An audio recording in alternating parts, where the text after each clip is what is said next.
Representante de la Cámara, en Colombia el fiscal prácticamente constitucionalmente, según lo dice la Constitución, pues es el encargado precisamente de hacer la recolección de pruebas, de liderar toda la instrucción criminal en Colombia, recolectar las pruebas, investigar e inclusive en algunos momentos determinar a quién se priva la libertad o no con base en un delito. ¿Cómo entender entonces que él no esté, digamos, en esa dirección en lo que tiene que ver en este momento con el proceso de paz o con las personas que están negociando el proceso de paz y él de parte de él estén haciendo este tipo de propuestas? Es que esa es la parte, digamos, que muchos colombianos no entienden. No, yo creo que además de ser el director, digamos, de las investigaciones que se desarrollen por los crímenes cometidos en Colombia, el fiscal también, como un actor importante de la política criminal, tiene el derecho y el deber de proponer cuando se estén haciendo modificaciones al ordenamiento jurídico, cuando existan reformas constitucionales, en audiencias como la que convocó la Corte Constitucional. Todos los fiscales, sin excepción, han intervenido en el Congreso en los trámites de diferentes reformas, expresando sus opiniones. Han intervenido en audiencias como las que convoca, en este caso, la Corte Constitucional. Han intervenido en foros. Es decir, todas las propuestas que el fiscal ha señalado, independientemente de que se compartan o no, se han planteado, digamos, en su rol, en su condición de ser un actor fundamental de la política criminal. Y yo no creo que por esto se pueda decir que el señor fiscal está haciendo política. El procurador también las ha planteado y entonces cualquier persona podría decir, no, el procurador debería solamente dedicarse a los juicios disciplinarios. Y no, el procurador también tiene todo el derecho, como un actor importante de nuestras instituciones, de expresar sus propuestas, de plantear sus opiniones, de controvertir con el fiscal, con el gobierno. Y yo al menos no voy a decirle al señor procurador que por el hecho de que exprese sus opiniones esté usurpando funciones de otras instituciones o esté extralimitado en sus funciones. No, me parece que el procurador también tiene todo el derecho de expresar sus opiniones. En otro bloque vamos a analizar y a debatir si es el momento de hacer esas propuestas tanto por parte de la Procuraduría, como usted lo dice, como por parte del fiscal. La polémica propuesta del fiscal Eduardo Montealegre sorprendió a los colombianos a 2 semanas y media de la segunda vuelta de los comicios presidenciales en los que el actual mandatario, Juan Manuel Santos, busca ser reelegido, ondeando como su principal bandera el proceso de paz que adelanta con la organización criminal de las FARC, mientras el fiscal pide avalar sin límites la participación en política de los posibles desmovilizados del grupo terrorista. El procurador Alejandro Ordóñez asegura que esa opción enviaría un claro mensaje de impunidad. El acto legislativo 01 de 2012, conocido como el Marco Jurídico para la Paz, fue declarado exequible el 28 de agosto de 2013. La reforma es para el gobierno de Juan Manuel Santos la hoja de ruta de cara a un posible acuerdo de paz con la organización terrorista de las FARC. El acto legislativo ha estado en el centro de la polémica. Básicamente consagra una priorización y una selección de los crímenes cometidos en el conflicto para que sean juzgados. Los defensores de la norma aducen que es la herramienta más adecuada para garantizar la aplicación de una justicia transicional ante un eventual acuerdo de paz. Los detractores la han calificado como un camino hacia la impunidad frente a los crímenes cometidos por las FARC. A tan solo 18 días de la segunda vuelta de elecciones presidenciales, las marcadas diferencias entre el fiscal general Eduardo Montealegre y el procurador general Alejandro Ordóñez sobre el marco para la paz vuelven a ser centro de atención en Colombia. Inserción en la vida política. En nada implica impunidad, señor procurador. Se exigen sanciones proporcionales. A delitos severos, penas severas, no trabajo social, señor fiscal. Eso es lo que se exige a los estudiantes de colegio. Ahora el fiscal pidió avalar sin límites la participación en política de los posibles terroristas desmovilizados. Su pretensión es que sea declarado inexequible el artículo que impone límites a quienes hicieron parte de un proceso de paz y hayan sido sancionados por la comisión de delitos de lesa humanidad y genocidios. Que aunque se sancionen y sean condenados por delitos de lesa humanidad, puedan participar en política como un gesto de reconciliación de toda la sociedad colombiana. El artículo al que se refiere Montealegre es, en opinión de algunos críticos del acto legislativo, la barrera que al menos impediría la elección popular de quienes cometieron crímenes de lesa humanidad. Una ley estatutaria regulará cuáles serán los delitos considerados conexos al delito político para efectos de la posibilidad de participar en política. No podrán ser considerados conexos al delito político los delitos que adquieran la connotación de crímenes de lesa humanidad y genocidio cometidos de manera sistemática y, en consecuencia, no podrán participar en política ni ser elegidos quienes hayan sido condenados y seleccionados por estos delitos. Según el fiscal colombiano, su posición en contra de estos límites para la participación política de desmovilizados no constituye impunidad. El procurador cuestionó fuertemente la propuesta del fiscal porque, a su juicio, equivale a violar los derechos de las víctimas. Y a mí me parece que cerrar de por vida esa posibilidad de participar en política quebranta principios fundamentales de la Constitución, como el derecho a la paz, la participación política y el principio democrático. Y unos victimarios que quieren jirones de poder a cambio de no seguirnos matando.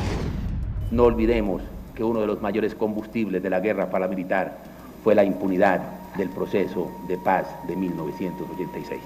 El choque entre el procurador y el fiscal de Colombia tuvo lugar durante una audiencia citada por la Corte Constitucional el martes pasado, dentro de una demanda instaurada por el ex viceministro de Defensa Rafael Guarín. El exfuncionario demandó el marco jurídico para la paz por considerar que sustituye la Constitución cuando la Carta Magna establece el deber del Estado de investigar todas las violaciones graves a los derechos humanos e infracciones al derecho internacional humanitario, los actos de terrorismo y los delitos transnacionales. Y el marco dice centrar sus esfuerzos en la investigación penal de los máximos responsables.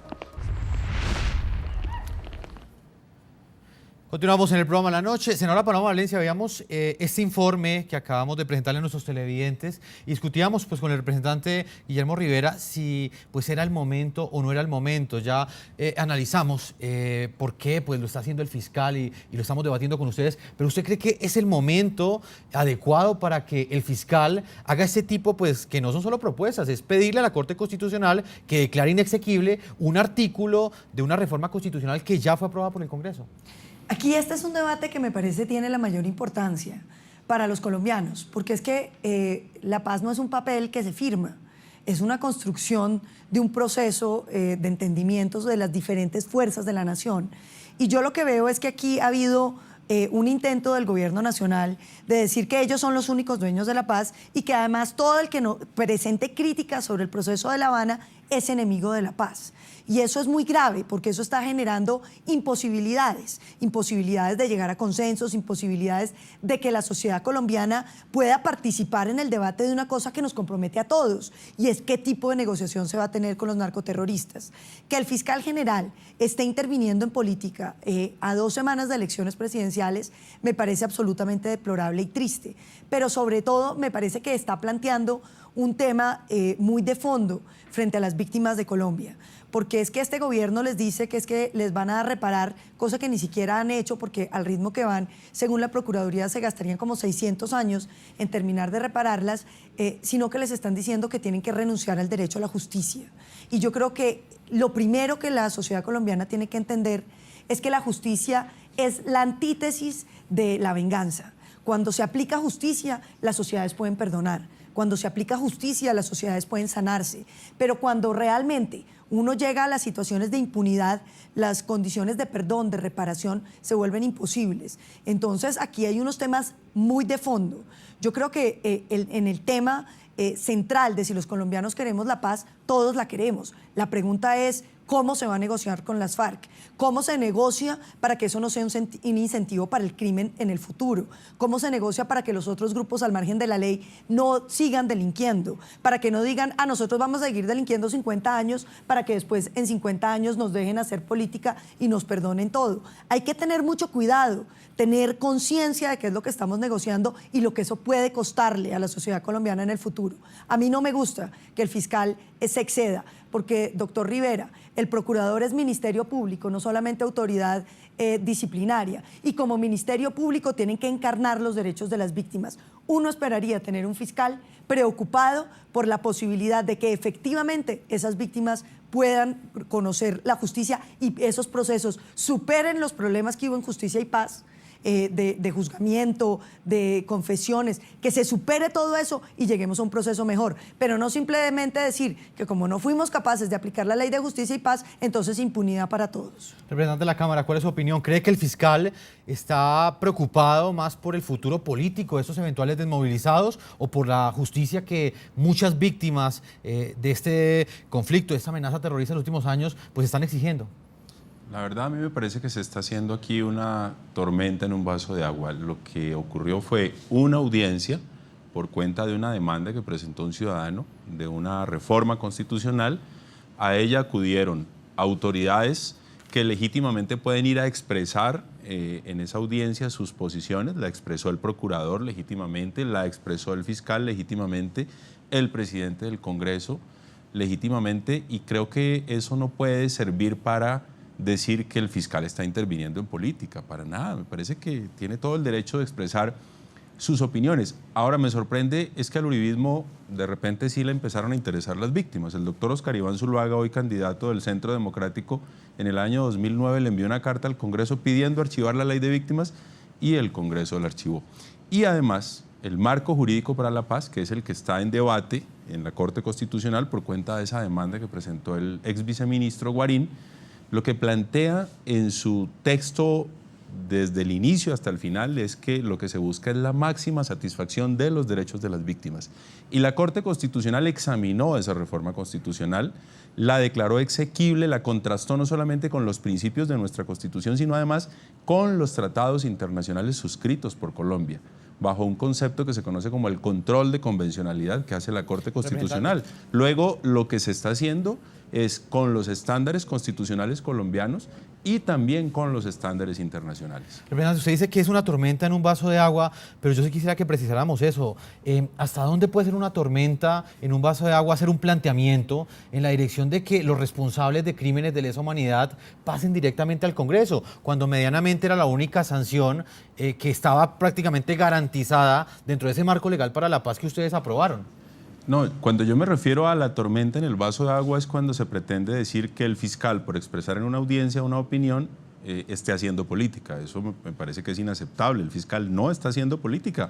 Fue a expresar una opinión como la expresó el procurador y ambos lo pueden decir, independientemente si uno esté de acuerdo o no con el uno o con el otro. Ahora, usted señala bien, el marco jurídico para la paz señala que los máximos responsables de crímenes de carácter internacional, que son los crímenes de lesa humanidad, el reclutamiento forzado de menores, el genocidio y las infracciones al derecho internacional humanitario, tienen que ser investigados y sancionados. El acto legislativo dice, casi que lo voy a recitar literalmente, dice: Colombia deberá cumplir sus obligaciones internacionales o tendrá que honrar sus obligaciones internacionales de investigación y de sanción de estos crímenes. Más adelante, el propio acto legislativo señala que el Congreso, mediante una ley estatutaria, definirá cuáles crímenes pueden ser considerados conexos con el delito político. Pero se tomó la precaución de decir que será, y esa proposición la presenté yo mismo, que será una ley estatutaria, de tal manera que una vez se expida esa ley por el Congreso, la Corte Constitucional tendrá que examinarla antes de que entre en vigencia, que es una garantía para los colombianos. Y es precisamente lo que está haciendo la Corte Constitucional. Invitamos a nuestros televidentes a que opinen sobre el tema del día. Sé que estamos debatiendo con dos panelistas desde orillas ideológicas opuestas, para que ustedes opinen a través de las cuentas de Twitter de nuestro equipo periodístico. Para resguardar la institucionalidad, ¿debe el fiscal guardar prudente silencio hasta que pasen las elecciones? Esa fue una de las preguntas que les planteamos hoy a nuestros televidentes. Vamos a leer las opiniones de ustedes. Elkin Piedradita nos dice que más que un compromiso es por su ética, para que no haya ninguna influencia de él o de quien se quiera beneficiar. Hasta ahora Serbia nos dice que debe investigar cualquier posible comisión de un delito, pero como hizo política ahora debe quedarse callado. Es la opinión de uno de nuestros televidentes. Y Fernanda Vargas nos dice que debería ser prudente de acuerdo a la institucionalidad, pero tiene mal ejemplo del gobierno. Son algunas de las opiniones que llegan a esta hora a las cuentas de Twitter del equipo periodístico. Nosotros vamos a una primera pausa a comerciales. Cuando regresemos, continuaremos con Paloma Valencia, senadora electa del Partido Centro Democrático, y con Guillermo Rivera, representante de la Cámara del Partido Liberal. Ya regresamos a la segunda parte de este programa La Noche. Ya regresamos con La Noche.